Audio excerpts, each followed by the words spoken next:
So, talk about it afterwards. Tip of the tongue. First. Dennis and Tilly's living room. A plastic wall clock ticking. Dennis and Tilly are sitting in their living room. The clock ticks alone for a few seconds before Dennis speaks. It was about 8 years ago. We were out on a nice long walk. We drove out to the countryside. These big green fields by Dover, dear. Dover, that's it. We were walking around for an hour or so. We had a picnic by the river.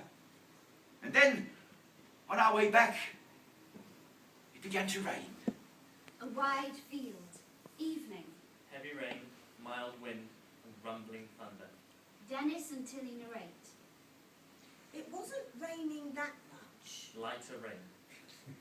Well, there was thunder. Rumbling thunder. I don't think there was thunder either, Dennis. Just rain. Lighter rain. Tilly and I were huddled under a tiny tree. Rain hitting tree leaves. We had no idea where we were. Dennis had forgotten the map. We thought we were never going to get out of the rain. And that's when we heard it. The owl. Bird call, That's not an owl. That's not an owl. Well, what noise does an owl make? No, it's a bit more... Owl call. Oh, yes, just like that. Anyway, it flew right over us. Right over our heads. Tilly came up with a brilliant idea. She thought that the owl would be looking for somewhere to get out of the rain. She said we should follow it. So we did. Young Dennis and young Tilly run through the muddy field, their boots squelching in the mud as they step in deep puddles. We followed it all the way across God knows how many fields until we stumbled across this barn. We went to see if anyone was in. Young Dennis and young Tilly knocking on the door. Young Dennis shouting hello. But it was empty. Luckily, the door was open. We were unsure about going inside.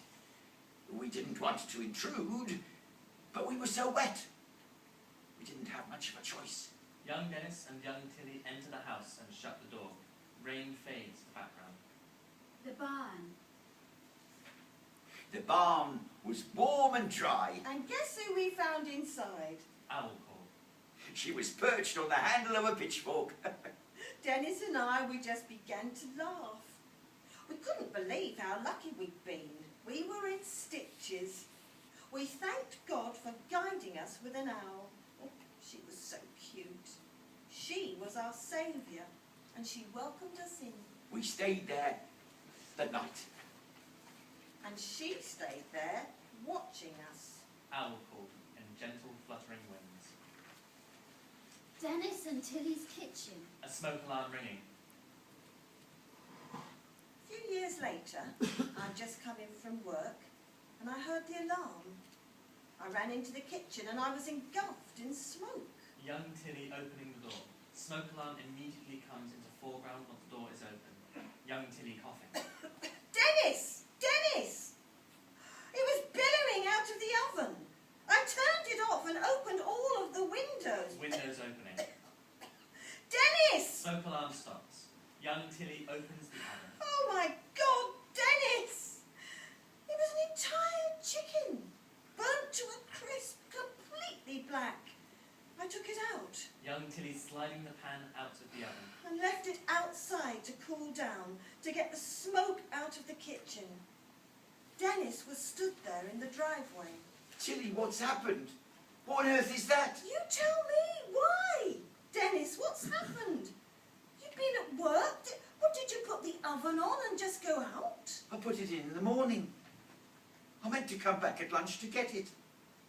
Oh, gosh, Tilly, I'm sorry. I completely forgot. That was meant to be for our dinner, Dennis. I know. I know. I'm sorry, I just forgot. I'll go and buy another. I'll fix everything. I thought it was just a mistake. I was too fussed about the chicken or the smoke, not fussed at all, really. I was worried about Dennis. Over the next few months, things got worse.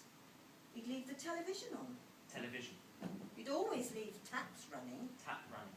He would leave the kettle boiling on the stove. Kettle whistling. And he'd always leave the door unlocked after going out. Door closing and silence following immediately after. I knew it wasn't his fault. I knew it wasn't him. I'm not proud of it, but I lost my patience with him. It took me too long to accept what was really wrong. Dennis and Tilly's bedroom. Dennis, I think you need to see a doctor. The doctor? I think you might not be well. I feel fine. No, I think, Dennis, I think you may have some trouble remembering things. Oh, I know what you're thinking. I'm fine. You know me. I've always been a bit forgetful. The chicken, the front door. You know, I didn't mean to. I know you didn't mean to, Dennis. You've not got a bad bone in your body. But I think you might not be able to help it, and it's been happening a lot more often. I'm sorry. It's been a bit more frequent recently. I'm just stressed. I don't need to see a doctor. Dennis, please. I've made an appointment for tomorrow, and... You already made an appointment? Chitty, what makes you think that I've got a problem? I don't need to go. Oh, Dennis. I don't want to be tested on. I don't need it. Dennis. It's not only you who's affected by this. God, I don't want you to be hurt. I don't want either of us to be hurt. But you leaving the chicken in the oven, well, what if it had caught fire? What if someone comes in and burgles us when you leave the door unlocked at night? Please, Dennis. I don't need to go because it won't happen again. I promise. Dennis's car on a quiet road. Evening. Rain hitting the windshield and car roof. Windscreen wipers rapidly wiping. I know Dennis meant that promise. I know Dennis meant it with all his heart. But it was an empty promise. I'd asked Dennis to pick me up from work as my car was at the garage. And where I work, there are no buses, and there's no easy way to walk home. The car slows down and stops. Young Dennis opens the car door. Rain comes into the foreground. Tilly! Tilly! Come on, get in! Oh, Tilly, I'm so sorry. Get in the car, you're soaked. Please, Tilly! Tilly enters the car and shuts the door. Oh, Tilly. Just take me home. Car indicating and accelerating. I don't know what happened. I wrote it down. I had an alarm an hour before to remind me. It just slipped. My memory fails me. I'm so sorry. We'll go to the doctor's. We'll go first thing tomorrow. Surgery reception. Phone ringing. Murmurs of patients waiting. Hello, Mr. Ackers, 10 o'clock. Dennis gripped my hand as we walked down to the end of the corridor. Footsteps as they walk down the hall. I could tell he'd already made up his mind about what the doctor would tell him, and he didn't want to hear it. I asked him if he was okay, but he didn't respond. He kept his eyes to the floor. I gave him a kiss on the cheek and told him that everything was going to be all right. He said nothing.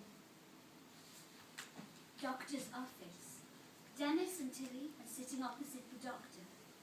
Okay, Dennis. Tilly told me there's a story you both like to tell. About an owl? It's our favourite story. Now, this isn't an official test, not like the others we've just done, but it's very simple. and it'll help me understand how well you're able to recollect information.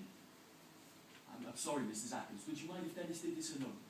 It's important to exclude external cues that Dennis could rely on. I need him to remember it entirely by himself. That's fine.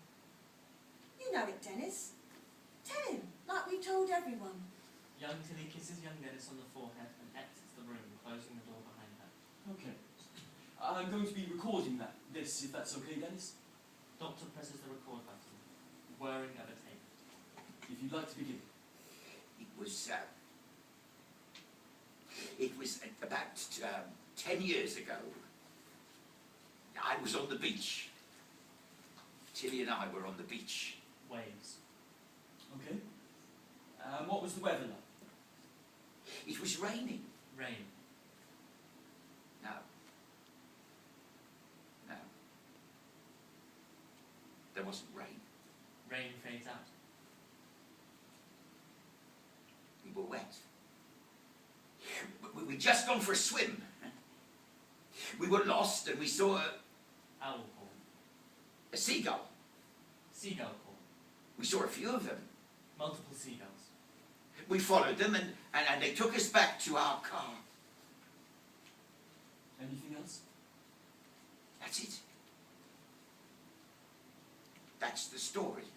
Tape recording being switched off and tape wearing ends. Outside the doctor's office. Wall clock ticking. I'm sitting outside the office, and Dennis has been in there for 45 minutes. It's been a year since we came here last. Dennis hasn't been diagnosed yet, but I fear he will be. Things over the year haven't got any better. He still forgets, but more frequently now. I haven't spent much time at home. I work 8-hour shifts 6 days a week. We don't have much money, and I'd love to spend every minute of my day looking after him. But I can't. Door opening. Mrs. Atkins, would you mind coming in, please? Tilly gets up. The door closes. Doctor's office. Have a seat. Tilly sits. Now, Dennis has done the tests that we did last year. However, like we did last year, I'd like to see if Dennis can remember that story about the owl. Memories that have emotional significance are stronger than normal ones. Dennis struggled with it on his own, so we just want to see if having you here helps. Dennis is looking at me. His eyes empty before, now light up. It's a fire inside of him and he smiles. He can see everything in me and I can see everything in him. He turns to the doctor and speaks. It was 8 years ago. Tilly and I were walking in the Dover countryside. We had a picnic. I had jam sandwiches. Tilly made them for me. She cuts the crusts off for me. Tilly had a chicken Caesar salad. I lost the map. It was raining. There wasn't any thunder, but it was raining. Dennis continues his story, relaying all the details of the story told in the first scene. Dennis doesn't stop. He remembers everything, every detail, every motion. He remembers the rain. Rain. He remembers the thunder. Rumbling thunder. He remembers running through the fields. Squelching in mud and splashing in deep puddles. He remembers the heavy barn doors. Doors creaking. And he remembered the owl that saved us. Owl call. His eyes are filling with life. He doesn't stutter and he doesn't hesitate. He doesn't even seem to think. The words just fall out of his mouth. It's our story. And it's coming so naturally to him now that he's with me. The doctor is telling me I need to be at home as often as I can. I tell him I'm going to quit my job and we decide to live off our savings so I can spend every moment with Dennis. When we run out of money, what will we do? I don't know. Dennis and Tilly's bedroom. Dennis and Tilly. are in bed. I'm so proud of you. You know, I've always got you. I know. I'll spend the rest of my life helping you. You've got me whenever you need me. And even when you don't need me. But is there going to be a morning when you wake up and you don't know who I am? There won't be a day when I don't remember your beautiful blue eyes. There won't be a day when I don't remember every time we've laughed together. There won't be a day when I wake up and I'll be lying next to a stranger. I'll always wake up to you, Tilly. I'll always wake up and know it's your warmth. Know it's your autumn smell.